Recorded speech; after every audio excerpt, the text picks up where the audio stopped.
जी अस्सलाम वालेकुम। आज का हमारा topic factors affecting the rate of transpiration, और आज के लेक्चर में हम उन फैक्टर्स की बात करेंगे जिनकी वजह से ट्रांसपिरेशन का रेट अफेक्ट हो सकता है। We gonna discuss 4 factors in today's lecture. सबसे पहला फैक्टर होगा जी टेम्परेचर। टेम्परेचर के अलावा हम बात करेंगे एयर ह्यूमिडिटी की, इसका क्या इम्पैक्ट है। एयर मूवमेंट या आप कह लीजिए एयर स्पीड का क्या इम्पैक्ट है ट्रांसपिरेशन के ऊपर। And last but not the least, leaf का जो सरफेस एरिया है उसका ट्रांसपिरेशन के हवाले से क्या रोल है, आज के लेक्चर में डिस्कस करेंगे। चलिए let's start from the temperature. ये है मेरा बेटा हमारे पास सबसे पहला फैक्टर जो कि ट्रांसपिरेशन को इम्पैक्ट करता है, जिसका इफेक्ट है ट्रांसपिरेशन के रेट पे।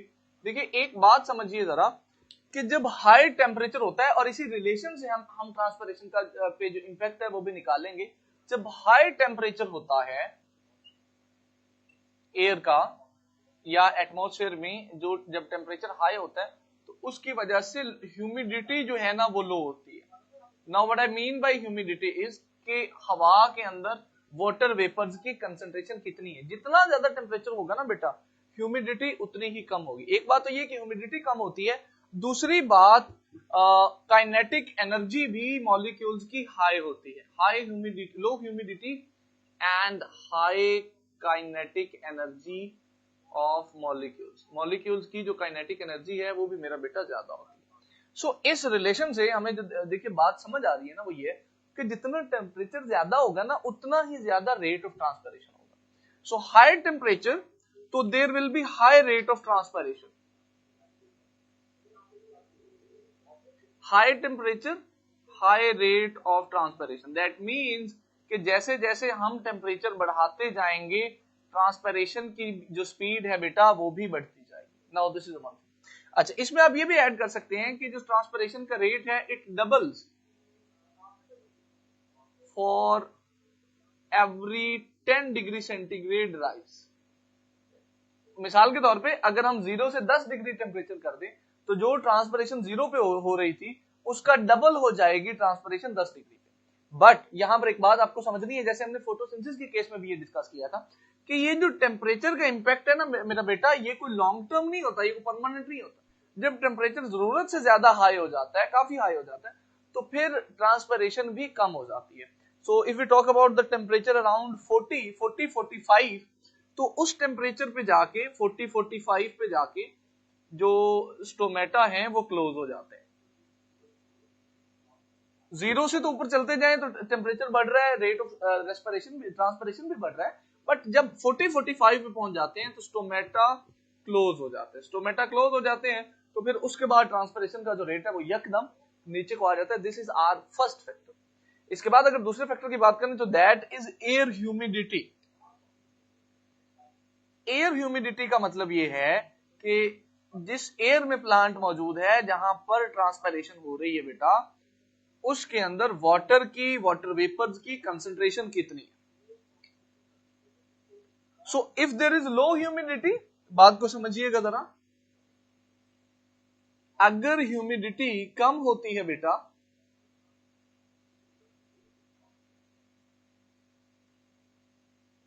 तो उसकी वजह से जो रेट ऑफ ट्रांसपिरेशन होगा it will be high, there will be high rate of transpiration.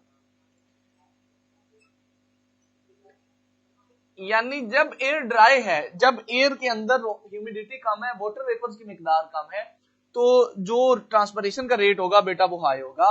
And if there is high humidity, again बात वही आ गई, अगर ह्यूमिडिटी हाई है, एयर के अंदर जो वाटर वेपर है उनकी तादाद, उनकी कंसंट्रेशन ज्यादा है, तो there will be low rate of transpiration.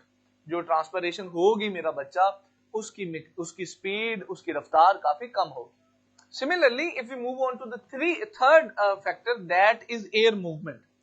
देखिए एयर मूवमेंट के हवाले से एक टर्म यूज की जाती है बेटा जिसको हम कहते हैं wind. Now wind means air in movement. Simply wind means air in movement. तो जब विंड चल रही होगी, जब हवा चल रही होगी मेरा बेटा, then there will be high rate of transpiration. और जब स्टिल एयर होगी, जब हवा नहीं चल रही होगी, तो there will be low rate of transpiration. इसकी वजह ये है कि देखिए जब एयर मूव कर रही होगी, जब विंड होगी ना, तो जो मॉलिक्यूल्स ट्रांसपायर हो रहे हैं वाटर वेपर्स की फॉर्म में और बाहर आ रहे हैं, एयर उनको आगे ले जाती जाएगी और ह्यूमिडिटी ज्यादा नहीं हो पाएगी, इसलिए जो ट्रांसपायरेशन है वो जल्दी जल्दी स्पीडीली होती रहेगी।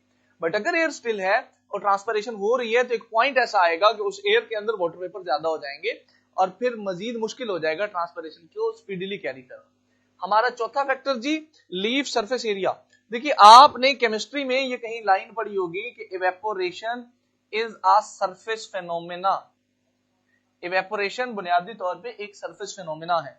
जितना ज्यादा सरफेस एरिया होता है उतनी स्पीड से ही इवेपोरेशन होती है। तो ये जो ट्रांसपायरेशन है मेरा बेटा, ये बेसिकली इवेपोरेशन ही तो है।